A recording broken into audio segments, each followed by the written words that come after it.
இன்று நம்மோடு இணைந்திருக்கிறார் முன்னாள் காவல்துறை அதிகாரி அனுஷியா அவர்கள். வணக்கம் மேடம். வணக்கம் மேம். இன்றைக்கு தமிழ் அரசியல் சூழல், தமிழ்நாடு அரசியல் களத்துல பாத்தீங்கன்னா பல மாற்றங்கள் நடந்துட்டு இருக்கு. இன்றைக்கு நம்ம பேசிட்டு இருக்கக்கூடிய நேரத்துல காங்கிரஸ் தாவேகாவோட கூட்டணி அப்படின்னு சொல்லியிருக்கிறாங்க. சோ இந்த ஒரு நகர்வு பல பேருக்கு ஒரு அதிர்ச்சியை கொடுத்திருக்கு. நீங்க அடிப்படையில ஒரு காங்கிரஸ்வாதி, காங்கிரஸ்ல இருந்து இப்போ தாவேகாவுக்கு போயிருக்கிறீங்க.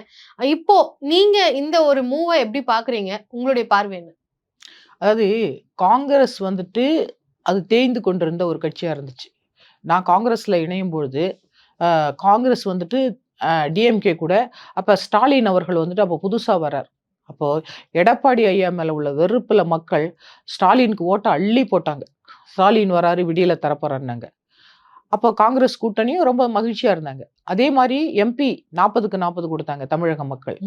ஆனாலும் டிஎம்கே அவர்களுடைய தேர்தல் வாக்குறுதிய நிறைய நிறைவேற்றாம போயிட்டாங்க. அதனால மக்கள் அவங்க மேல உள்ள வெறுப்பு வந்துருச்சு. அதே மாதிரி இன்னைக்கு எடப்பாடியும் ஒரு ஃபர்ஸ்ட் டைம் தான் ஒரு சிஎம். அவர் மக்களால தேர்ந்தெடுக்கப்பட்ட சிஎம் கிடையாது. அதே மாதிரி அவரு டாக்டர் கலைஞர் இருந்த வரையும் அவர் தான் சிஎம். இப்ப ஸ்டாலின் சார் அவரு இல்லாத இருக்கிறதுனால தான் அவர் சிஎம்மா இருக்காரு. அந்த சமயத்தில் தான் விஜய் வராரு. ஒரு பலவீனமான ஒரு தமிழக அரசியல்ல தான் உள்ள வராரு. அவர் அழகா ஒரு கட்டமைப்பு முன்னாடியிலேருந்து அவர் அந்த ஃபேன் அந்த பெல்ட்டை ஒரு சங்கமா மாத்தி இன்னைக்கு ஒரு கட்சியா மாத்துற அளவுக்கு அவரு நல்ல ஒரு இளைஞர்களுடைய ஒரு படையோட தான் அவர் அரசியலுக்குள்ள நுழையிறாரு. அது யாருக்குமே தெரியவே இல்லை. அவர் ரொம்ப சைலண்டா இருந்துட்டு தான் உள்ள வராரு. அப்போ ஃபர்ஸ்ட் டைம் வராரு. எல்லாருமே அண்டர் எஸ்டிமேட் பண்ணாங்க. அவர் இதோட அவரோட அரசியல் வாழ்க்கை முடிஞ்சிச்சு, அவரு சிங்கிள் டிஜிட்ல போயிடுவார்னு சொன்னாங்க. ஆனா இன்னைக்கு அவர் ட்ரிபிள் டிஜிட் வாங்கிட்டு 108 சீட்டு வாங்கிட்டு இன்னைக்கு நான் தான் சிஎம், நான் தான் ஆட்சி அமைப்பேன். ஏன்னா அவர் எவ்வளவு பெரிய தைரியசாலி. நீங்க வாங்க என்னோட, நான் தான் சிஎம், ஆட்சியில பங்கு தரேன், அதிகாரத்துல பங்கு தரேன். ஏன்னா அவரை பார்த்து சிரிச்சாங்க. ஈவன் இன்க்ளூடிங் காங்கிரஸ் கூட. ஒண்ணுமே இல்ல, இப்பதான் நீ புதுசா ஒரு சினிமா ஆக்டர்னு வந்திருக்கிற, நீ இதுக்கு முன்னாடி உனக்கு அரசியல் அனுபவம் கிடையாது, நீ ஏற்கனவே மக்கள்கிட்ட போயிட்டு நின்று நீ எந்த ஒரு ஓட்டும் வாங்கினது கிடையாது அப்படின்னு நினைச்சிட்டு எல்லாருமே பார்த்து அவரை சிரிச்சிட்டு இருந்தாங்க. ஆனா பாருங்க, இன்னைக்கு அவரை பார்த்து எல்லாருமே அகல கண் விரிச்சிட்டு யாரெல்லாம் இப்ப ஆதரவு கொடுக்க ஓடி வராங்க எல்லாரும்.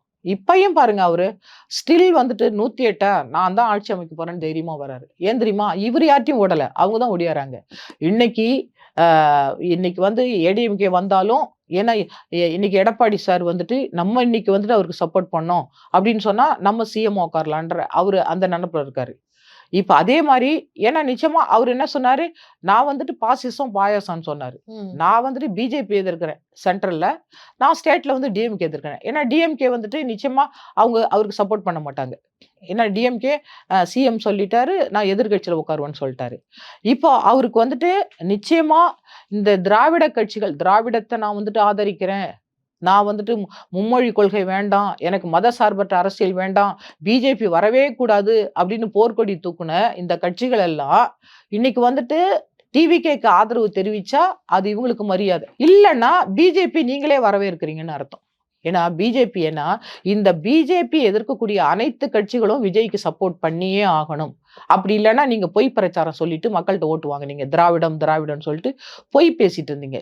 நீங்க பாரதிய ஜனதாவை இந்த பாசிச கொள்கையை நீங்க மறைமுகமா நீங்க ஆதரிக்கிறீங்கன்னு தான் அர்த்தம். இன்னைக்கு காங்கிரஸ் வரல அப்படின்னு சொன்னா காங்கிரஸ் பிஜேபிக்கு அவங்களே வழி விட்டு நீங்க தமிழகத்தை ஆண்டுக்கோங்கிற மாதிரி. ஏன்னா இவர் இப்ப இதுல ஸ்டாலின் சாருக்கு நன்றி விசுவாசமா இருக்கிறேன்னு சொன்னா, ஸ்டாலின் சாரும் இன்னைக்கு திராவிடத்தை எதிர்த்தவர் தான். இன்னைக்கு பாசிச கொள்கைகளை எதிர்த்தவர் தான். அவரு திராவிடம் அப்படின்னு சொன்னவர் தான். இன்னைக்கு விஜய் என்ன சொன்னாரு, நான் காங்கிரஸோட மட்டும்தான் கூட்டணி வைப்பேன் அப்படின்னு சொன்னாரு. ஆனா விஜய் நான் பிஜேபியோட கூட்டணி வைக்கிறேன்னு ஒரு நாள் அவர் சொன்னதே கிடையாது. அவரோட விக்கிரவாண்டி மாநாடும் சரி, அவரை திரும்ப அவர் ஆணித்தரமா சொல்லிட்டு இருக்காரு. ஆனா காங்கிரஸ்க்கு ஒரு தயக்கம். ஏன்னா புதுசா ஒருத்தர் வராரு, நம்ம இதை விட்டுட்டு திராவிட கட்சிகளை விட்டுட்டு நம்ம போனா நம்ம அடுத்தது அடுக்கடியா அவங்களோட தோல்வி அடைஞ்சிட என்ன பண்றது, எல்லாரும் பார்த்து சிரிப்பாங்களே, நம்ம ஒரு பெரிய தேசிய கட்சியாச்சே அப்படின்னு நினைச்சு ஒரு சந்தேகத்துல தான் இருந்தாங்க. ஆனா நான் நிச்சயமா முடிவெடுத்தேன் அதுல. ஏன்னா நான் காங்கிரஸ்க்கு போன பிறகு காங்கிரஸ் வளர்ச்சி குன்றிக்கிட்டே தான் போச்சே தவிர, எல்லா தலைவர்களும் வயதாயிடுச்சு, அவங்களுடைய சந்ததிகள் கூட காங்கிரஸை வளர்க்கவே இல்லை. அதனால காங்கிரஸ் நீங்க இப்ப பாருங்க, காங்கிரஸ் எங்க இருக்குன்னே தெரியாது. அங்க இளைஞர்களே கிடையாது. ஃபர்ஸ்ட் ஆஃப் ஆல் காங்கிரஸ்ல பாருங்க இப்ப 5 சீட்டு, அதுவும் வந்துட்டு சவுத்துல தான். சவுத் ஏன்னா அது கேரளா பெல்ட்ங்கிறதுனால அவங்க காங்கிரஸ் ஆதரிக்கிறவங்க. இல்லாட்டினா வேற எங்கேயுமே அவங்களால வரவே முடியல. அங்க வந்து கட்சி பணியும் கிடையவே கிடையாது. எல்லாருமே ஒவ்வொரு தலைவர்கள். இப்போ ஒரு பீரியட்ல இப்ப தேசிய கட்சியில ஒரு 3 வருஷத்துக்கு ஒரு தலைவர். அந்த 3 வருஷத்துல எந்த தலைவருக்கு விசுவாசமா இருக்காங்களோ, அவங்களோட அப்படியே அந்த அந்த அணி கூடிருவாங்க. அவங்கள எடுத்துட்டு போயிடுவாங்க. அந்த தலைவர்களுக்கு விசுவாசமா இருப்பாங்க. அவங்கள்ட்ட ஏதாவது ஒரு நன்மைய வாங்கிட்டு அப்படியே இருந்துருவாங்க. இந்த கட்சிய வளர்க்கிறதே கிடையாது. அது ராகுல் தலைவர் சொன்னாரு. தலைவர்கள் தான் வளர்ந்திருக்கீங்களே தவிர கட்சி வளரலையே அப்படின்னு சொன்னாரு. அவர் ஒரு மீட்டிங்ல நான் அங்க இருக்கும்பொழுது. அப்போ நீங்க பாருங்க, அப்படி அந்தந்த தலைவர்களுக்கு போய் உடனே வந்துட்டு ஓடி அந்த கூட்டணி நான் வந்துடுறேன். காங்கிரஸ் கூட்டணி வந்த உடனே என் பையனுக்கு சீட்டு குடுங்க. என் பையனுக்கு சீட்டு குடுங்கன்ட்டு அவங்கவங்க பையனுக்கு தான் சீட்டு வாங்கிட்டு போனாங்களே தவிர, அந்த காங்கிரஸ்ல இருக்கக்கூடிய சாதாரண உறுப்பினர் உழைக்கக்கூடியவன யாருமே திரும்பி பார்க்கவே இல்ல. அதனால காங்கிரஸ் வளர்ச்சி அடையாம போயிடுச்சு. இன்னைக்கு காங்கிரஸ் வந்துட்டு இன்னைக்கு தான் காங்கிரஸ்க்கு வந்துட்டு ஒரு நல்ல காலம் பிறந்திருக்கு. ஏன்னா காமராஜர் ஆட்சி வரணும் நீங்க சொன்னீங்க அப்படின்னு சொன்னா, காமராஜர் ஆட்சிய குடுக்க போறவரு விஜய் மட்டும் தான் இருக்க முடியும். ஏன்னா அவர் ஊழல் ஆட்சிய நான் எதிர்க்கிறேன், வாரிசு அரசியல எதிர்க்கிறேன்னு சொன்னாரு. நிச்சயமா அவரோட உறுதிமொழியில கூட நீங்க பாருங்களேன், நான் வந்துட்டு லஞ்சம் வாங்கவே மாட்டேன். நான் ஊழல் பண்ணவே மாட்டேன். மக்களுக்கு எதிர்ப்பா எதுவும் பண்ண மாட்டேன். இந்த நாட்டுக்காக உழைக்க வந்திருக்கேன் அப்படின்னு அவர் எல்லாத்தையுமே வந்துட்டு சத்திய பிரமாணம் எடுத்துக்கிட்டு தான் வந்துட்டு அந்த கேண்டிடேட்டே வந்துட்டு அவரு கேண்டிடேட் போஸ்ட் பண்ணாரு. அப்போ அந்த அளவுக்கு ஒரு உறுதி எடுத்து ஒரு தலைவர் வராருன்னு சொன்னா, இது வந்து காமராஜர் ஆட்சி உண்மையா அவரால கொடுக்க முடியும். ம். ஏன்னா காமராஜர் ஆட்சி நாங்க கொடுக்குறோம் அப்படின்னு சொல்லிட்டு இவங்க சொல்றாங்க. ஏன்னா காங்கிரஸ்ல ஆளே இல்ல. எல்லாருமே ஜெயிலுக்கு போறாங்க. சொத்து குவிப்பு வழக்குல காங்கிரஸ்லயே.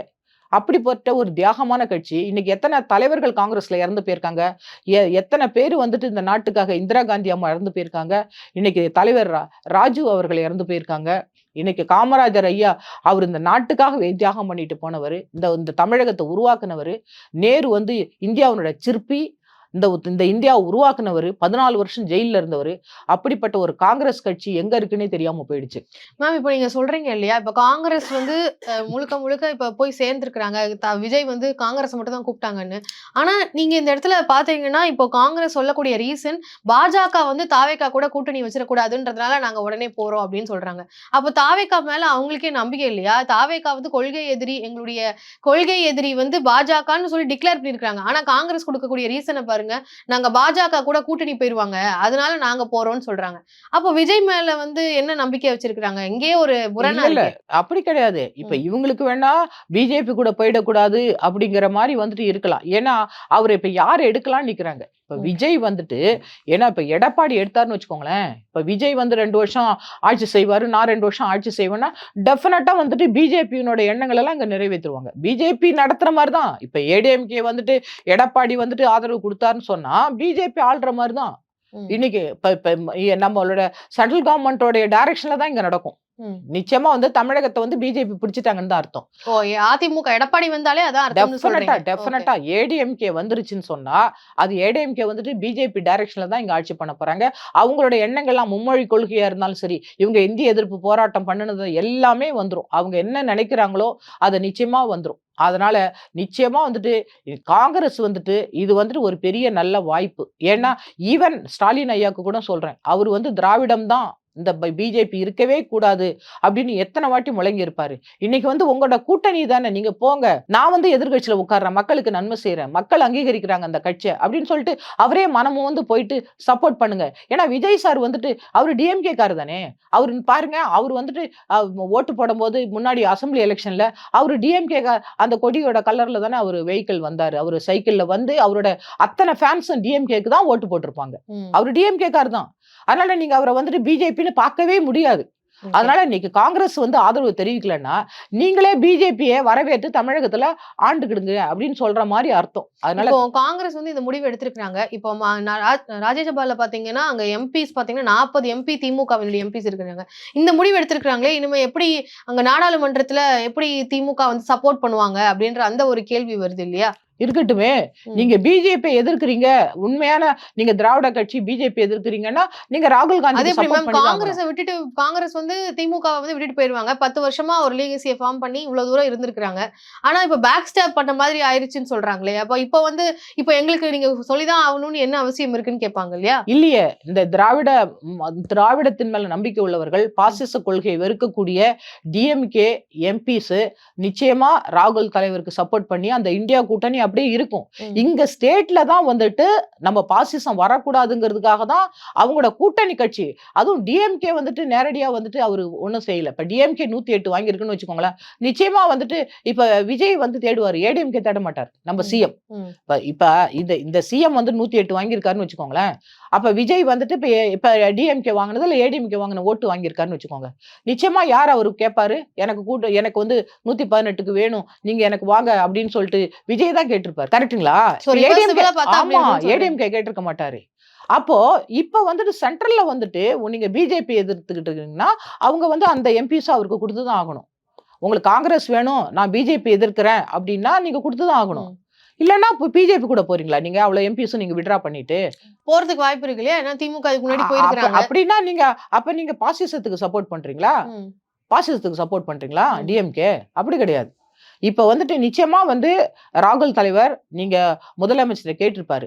இப்ப என்னன்னா, இப்ப எல்லாருமே அது கம்யூனிஸ்டா இருந்தாலும் சரி, அது விசிகே இருந்தாலும் சரி, காங்கிரஸா இருந்தாலும் எல்லாருமே பாசிசத்தை எதிர்க்கிறேன்னு தான் சொன்னாங்களே தவிர, அவங்க வந்துட்டு எ எடப்பாடி வந்து அந்த பாசிசம் வரக்கூடாதுன்னு தானே இவங்க பிரச்சாரத்திலயும் பண்ணாங்க. ம். ம். அதனால இதுல ஒற்றுமையா தான் இருக்கணும். இப்ப வந்துட்டு நீங்க விஜய் எதிரியா நினைக்கவே கூடாது. பாசிசத்தை தான் எதிரியா நினைக்கணும். இனிமே திமுகவினுடைய நிலை என்ன ஆகும் அப்படின்றது இருக்கு இல்லையா? இப்போ நாங்க ஒரு இன்டாக்டான கூட்டணி, மதசார்பற்ற முற்போக்கு கூட்டணின்னு எல்லாம் சொல்லி பெரிய அளவுல அவங்களுடைய கேம்பெயின் கடந்த 10 ஆண்டுகளாக இருந்திருது. இப்ப பாத்தீங்கன்னா அந்த கூட்டணி எல்லாம் ஒண்ணா வரப்போறாங்க அப்படின்ற மாதிரியான ஒரு போக்கு தான் இருக்கு. இனிமே திமுக அவ்வளவுதானா? கிடையவே கிடையாது. ம். டிஎம்கே தான். டிஎம்கே வந்துட்டு யாராலையுமே அழிக்க முடியாது. ஏன்னா டிஎம்கே அழிந்து விடக்கூடாதுங்கிறதால அவருடைய இளைஞரான வந்துட்டு உதயநிதி ஸ்டாலின் வந்தாரு. டெப்டி சிஎம் வந்துட்டாரு. ம். ம். அவரு வந்துட்டு எதிர்க்கட்சியில உட்கார்ந்து மக்களுக்கு நல்லதுதான் செய்ய போறாரு. ம். ஏன்னா ஆளுங்கட்சி சரியா பண்ணலன்னா, அவரு வந்துட்டு ஓட்டு போட்டு தேர்ந்தெடுத்திருக்காங்க மக்கள். ம். அவரு கேள்வி கேட்பாரு. அதனால எப்படி டிஎம்கே வந்துட்டு நம்ம அழிக்க முடியும்? அவங்க தான் உட்காருவாங்களே, சட்டசபையில வந்து உட்காருவாங்களே. ம். இப்ப வந்துட்டு அது வந்து இப்ப மக்கள்ட்ட வந்துட்டு நீங்க வந்து நல்லது பண்ணணும்னு கேட்கறதுக்காக தான் எதிர்க்கட்சியா அவங்க ஆளுங்கட்சியை விட எதிர்க்கட்சியா தான் ரொம்ப நல்லா பண்ணுவாங்கன்னு சொல்லிட்டு நம்ம பார்த்திருக்கோம். அதனால டெஃபினட்டா வந்து விடவே மாட்டாங்க. டிஎம்கே விட மாட்டாங்க. விஜய் என்ன தப்பு பண்ணாலும் உடனே அதுக்கு எதிர்ப்பு தெரிவிச்சு அதை பண்ண வைப்பாங்க. ம். இது மக்களுக்கு நன்மைதான். அதனால நிச்சயமா அவங்க வந்துட்டு அடுத்தது வர மாட்டாங்கன்னு என்ன இருக்குது? இப்போ டிவிக்கே வந்துட்டு அவருடைய இப்ப வந்து தேர்தல் அறிக்கையில கொடுத்ததெல்லாம் நிறைவேற்றணும். இன்னும் மக்களுக்கு வந்துட்டு அதிகமா அவங்க மனசுல வந்துட்டு அவர் போய் பதியணும். நல்லது செய்றாருன்னு. இப்போ எம்ஜிஆர் ஐயா இருந்தாங்க. அதே மாரி வந்துட்டு காமராஜர் இருந்தாங்க. ம். இப்ப ஜெயலலிதா மேடம் கூட இருந்தாங்க. அவங்கலாம் தொடர்ந்து சிஎம்மா தான் இருந்தாங்க. அப்போ மக்கள் மனசுல அவங்க இடம் பிடித்துட்டாங்க. அது ம். மாரி விஜய் சார் இடம் பிடித்தா மறுபடியும் டிஎம்கே வரதுக்கு வாய்ப்பு இருக்காது. இனிமே ஆனா கம்யூனிஸ்டுகளும் திருமாவளவன் விசிக கட்சி எல்லாம் வந்து இனிமே வருவாங்களா அப்படின்ற ஒரு கேள்வி வருது. இல்ல பாமக வருவாங்களா? ஏன்னா எல்லாருக்குமே வந்து கடிதம் அளிப்பதா செய்தி இருக்கு. இப்போ விசிக வராங்களா அப்படின்ற ஒரு பார்வை வருது இல்லையா? அதெல்லாம் வரத்துக்கு வாய்ப்பு இருக்கா? கம்யூனிஸ்டுகள் வருவாங்களா? இப்ப கம்யூனிஸ்டும் விசிகவும் கொஞ்சம் சேர்ந்து தான் வந்து டிஸ்கஸ் பண்றதாவும் செய்தி இருக்கு. நீங்க அதை எப்படி பாக்குறீங்க? இல்ல. இப்போ கம்யூனிஸ்ட் வரல, இல்ல விசிகே வரலன்னா, அவங்க வந்து மறைமுகமா வந்துட்டு பாசிச கொள்கைய வந்து ஆதரிக்கிற மாரி அர்த்தம். அது எப்படி மேம்? விஜய் ஆதரிக்கிறாங்க இல்லையே! அப்படின்றதுனால இப்ப ஆதரிக்கிறேன்றதுனால ஏடிஎம்கேவும் போய் நான் உங்களுக்கு ஆதரவு திமுக குடுக்குறேன். வந்து ஆதரிக்கல. திமுகவ நாங்க ஆதரிக்கிறோம். நாங்க எதிர்க்கட்சியில இருந்து விஜய்க்கு எதிரா இருந்து செயல்படுறோம்னு சொல்றதுல என்ன தவறு இருக்கு? இல்லையே! விஜய்க்கு எதிரா இருந்து செயல்பட தேவையில்லையே. இப்ப இவங்க 4 பேர் வரதுனால இப்ப டிஎம்கே வர வேணாம். அவரு வந்து சொன்னாரு, நான் டிஎம்கே எதிர்க்கிறேன்னு சொன்னாரு. ம். டிஎம்கே வர வேணாம். அந்த எம்எல்ஏஸ் வர வேணாம்.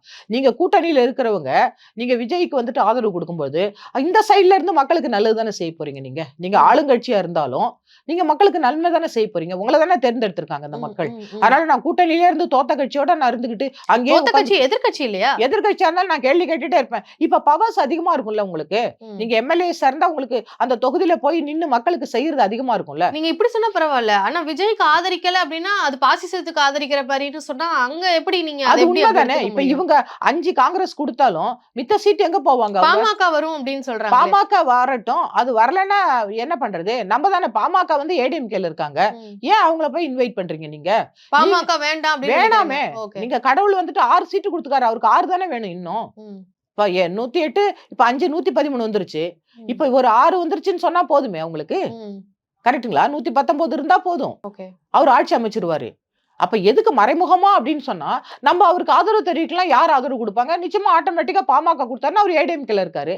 ம். அவங்க சொல்றதான் கேட்கணும். இப்போ திமுக சரவணன் அவர்கள்லாம் வந்து அவருடைய ஆதங்கத்தை வந்து சொல்லிட்டு இருக்காரு. அதாவது காங்கிரஸ் வந்து முதுகுல குத்திட்டாங்க, முதுகுல குத்த போறாங்க. இது வந்து ஒரு வேஸ்ட் லக்கேஜ். திமுக வந்து ஒரு வேஸ்ட் லக்கேஜா கழட்டி விட வேண்டிய நேரம் வந்துருச்சு. இந்த மாதிரி பல கருத்துக்கள் இணையத்துல கொட்டி கிடக்குது. காங்கிரஸ் மேல அவ்வளவு தூரமா கருத்துக்கள் வந்துட்டு இருக்கு.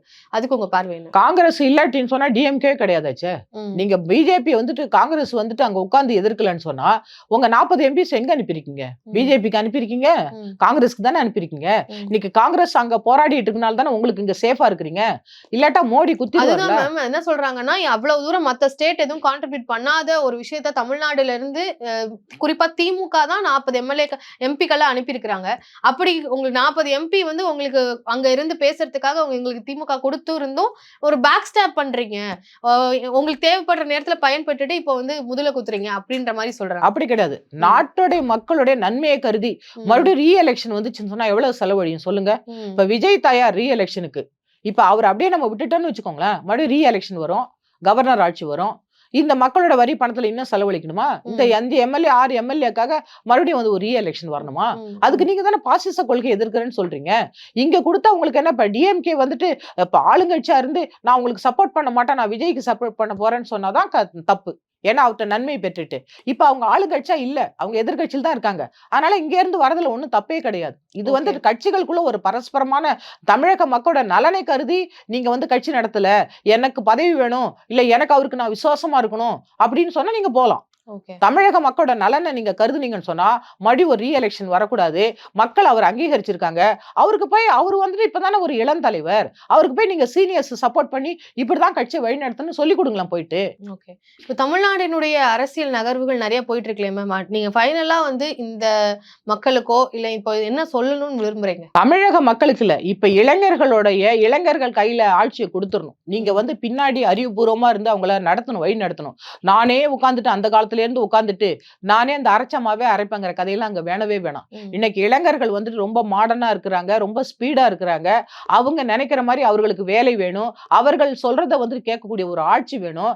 நீங்க அந்த காலத்துல உட்கார்ந்துட்டு நீ குலத்தொழிலுக்கு போகலாம் சொல்லவே முடியாது. இன்னைக்கு தொழில் எல்லாம் மாறி போச்சு, ஜாதி மாறி போச்சு, திருமணம் மாறி போச்சு, எல்லாமே மாறி போச்சு. இன்னைக்கு கம்ப்யூட்டர் காலம், லிவிங் டுகெதர்ல வந்துட்டாங்க. நீங்க வந்துட்டு உட்காந்துட்டு பழையதே அரைச்சிட்டு உட்காந்துருக்கலாம் முடியாது. இங்க நீங்க அந்த அந்த பழைய குருடி கதவை தடின்னு எப்ப பார்த்தாலும் வந்துட்டு இப்படிதான் போகணும், நான் தான் ஆட்சியில உட்கார்ந்துருப்பேன், நான் சொல்றதான் கேட்பேன், நான் வாக்குறுதி கொடுப்பேன், ஆனா பொய்யா நான் நிறைவேற்ற மாட்டேன், நீ கேள்வியே கேட்க கூடாது அப்படிலாம் சொல்ல முடியாது. உங்க காலங்கள்லாம் வேற. அன்னைக்கு வந்துட்டு ஏதோ பத்திரிகையில வரும், எங்கேயோ வரும், ஒரு படிச்சவன் ஏதோ படிப்பான், அப்ப உள்ள அரசியல். இன்னைக்கு வந்துட்டு இன்னைக்கு மீடியா காலம். இன்னைக்கு மீடியால யார் வேணாலும் பேச்சுரிமை இருக்கு, பேசுவாங்க. எங்க ஒரு தப்பு நீங்க அரசியல்வாதி பண்ணாலும் உடனே உலகத்துக்கு சொல்லிடுவாங்க. அதனால உங்க காலம் மாதிரி எல்லாத்தையும் மறைச்சு வச்சுக்கிட்டு நான் தான் பெரிய ஆள் நிக்கிற காலம் எல்லாம் இப்ப மாறி போச்சு. நீ மக்கள்கிட்ட வரணும், நான் வந்து இதுதான் பண்ணியிருக்கேன் உனக்காக, நான் இதை பண்ண போறேன் அப்படின்னு நீங்க டிரான்ஸ்பரண்டா இருக்கக்கூடிய ஒரு ஆட்சி வந்துருச்சு. இல்லாட்டினா நீங்க வந்து ஐடி அந்த நம்ம இளைஞர்கள்ட்ட மாட்டினீங்கன்னா உங்களை ட்ரோல் பண்ணியே சாகடிச்சிருவாங்க. அந்த வயசான காலத்துல நீங்க போய் வாக்குறுதி எல்லாம் கொடுத்துட்டு இன்னைக்கு அப்படியே நான் பதவி சுகத்தை அனுபவிச்சுட்டு அப்படியே நானும் என் குடும்பமும் சந்தோஷமா இருக்கேன். வாக்குறுதிகள் கொடுத்திருக்காங்க. கிட்டத்தட்ட திமுக கொடுத்த வாக்குறுதிகள் அதே மாதிரிதான் வந்து அங்கேயும் இருக்குது கிட்டத்தட்ட. சோ அந்த வாக்குறுதிகள் எல்லாம் வந்து நிறைவேற்ற முடியாது அப்படின்ற மாதிரி சொல்லிட்டு இருக்காங்க. முடியாதுன்னா அதுக்கு ஏற்ற நிதி அப்படின்றது திமுகக்கு தேவைப்படுறதை விட இங்க அதிகமா தேவைப்படுது. சோ இதெல்லாம் சாத்தியமா அப்படின்ற கேள்வி வருது. ஒருவேளை இது சொல்ற மாதிரி நடந்தா நீங்க அத கேள்வி கேட்பீங்களா, இல்ல அது எப்படி பாப்பீங்க? சிஎம் எங்க இருந்து வாங்கி கொடுத்தாரு? ஃபர்ஸ்ட் 1000 ரூபாய் கொடுத்தாரு, அப்புறம் 5000 கொடுத்தாருல. பணம் இல்லன்னு தானே கொடுத்தாரு மக்களுக்கு. ஏன் மக்களோட வரி பணத்துல இருந்து தானே எடுத்து கொடுத்தாரு. அதே மாதிரி இவரும் செய்வாருன்னு சொல்றீங்க. ஏன் இவர் எங்க இருந்து கடன் வாங்கினாரு? வேர்ல்டு பேங்க்ல கடன் வாங்கினாரா? கடன் வாங்கி தான் மக்களுக்கு செய்வாரு. கடன் வாங்கி செய்வாரு. ஏன் இப்ப மட்டும் கடன் இல்லையா? இல்ல நீங்க இந்த ஆட்சிக்கு மாற்றாதானே நான் எல்லாமே மாற்றானா அவர் வீட்ல இருந்து செய்ய முடியாதுல்ல. நம்ம குடுக்குற பணத்தை தானே அவர் அரசாங்கம் நடத்த முடியும். அதுதான் மேம். இப்போ அது ஒருவேளை வந்து இப்போ திமுக ஆட்சியில வந்து செய்ய தவறிய விஷயங்களை நம்ம கேள்வி எழுப்பணும் இல்லையா? அந்த மாதிரி தாவேகாவையும் கேள்வி எழுப்புவீங்களா, அல்லது இப்போதான் வந்திருக்காங்க அப்படின்னு சொல்லி ஒரு சாஃப்ட் கார்னர் இருக்குமா? நான் ஏற்கனவே தாவேக்கால ஜாயின் பண்ணும்போது நான் அதான் சொன்னேன், இந்த விஜய் தப்பு பண்ணாலும் கேட்கிற முதல் ஆளா நானா தான் இருப்பேன். நான் மக்களுக்காக தான் பேசுவேன். எனக்கு இந்த பதவி சுகமோ இந்த பதவி பதவியே வேணாம். நானும் வந்து தாவேக்கா போனேன். தாவேக்கால என்ன அங்கீகரிக்கவே இல்ல. ம். நான் வந்துட்டு ஃபர்ஸ்ட் காங்கிரஸ்ல இருந்து போன ஃபர்ஸ்ட் ஆளு நானு. ம். நான் புசி ஆனந்த பார்த்தேன். விஜய் சார்ட்ட அறிமுகப்படுத்துறேன்னாரு. அவரு என்ன கூப்பிடவே இல்ல. ம். 15 நிமிஷம் என்கிட்ட பேசினாரு. அவர் என்ன கூப்பிடவே இல்ல. அதனால நான் சொல்லியிருக்கேன் திரும்ப. தாவேக்கால போய் நான் கேட்ட பிடிச்சு நிக்கணும்னு எனக்கு அவசியம் இல்ல. நான் மக்களுக்கு பணி செய்ய வந்தேன். ம். நான் இப்ப என்ன அங்கீகரிக்கணும்னு சொன்னா நீ கூப்பிட்டா போவேன். அவ்வளவுதான். ம். இன்னைக்கு எனக்கு ஒரு மீடியா இருக்குது. எனக்கு பேச்சுரிமை இருக்குது. நான் யாருக்கு எதுக்காக நான் வரணும்? அரசியலுக்கு பதவிக்கு வரணும். ம். நான் மக்களுக்காக தானே வரணும். அத நான் வெளியில இருந்து கேட்டு போறேன். ம். வெளியில இருந்து கேட்டு போனா இன்னும் சுதந்திரமா கேட்பேனே. அந்த கட்சிக்குள்ள போனா அவங்க செய்யற தப்ப என்னால கேட்கவே முடியாது. ம். அதனால நான் வெளியில உட்கார்ந்து கேட்பேன். ஓகே. எங்க இருந்தாலும் நான் கேட்பேன். எனக்கு என்கிட்ட தானே ஓட்டு வாங்கிட்டு வர. எனக்கு பணி செய்யறேன் தானே வர. நான் நிச்சயமா. தானே உனக்கு எஜமான். நான் தான் உன்னை கேள்வி கேட்கணும். அதனால நீ வந்து சீட்டு கொடுத்துட்டு உட்காந்துட்டேன்னு வச்சுக்கோங்க. அடுத்த நிமிஷம் டிஎம்கே தூக்கி எறிஞ்ச மாதிரி மக்கள் ஒண்ணு தூக்கி எறியறதுக்கு எவ்வளவு நேரம் இருக்கு? அடுத்த 5 வருஷத்துல நீ காலி. ம். நீ செய்துதான் ஆகணும். கண்டிப்பா. இவ்ளோ உங்களுடைய கருத்துக்கள எங்ககிட்ட பகிர்ந்துக்கணும்னு நினைச்சதுக்கே மிக்க நன்றி மேம். எவ்வளத்தையும் எங்ககிட்ட சொன்னதுக்கு மிக்க நன்றி. தேங்க்யூ. நன்றி.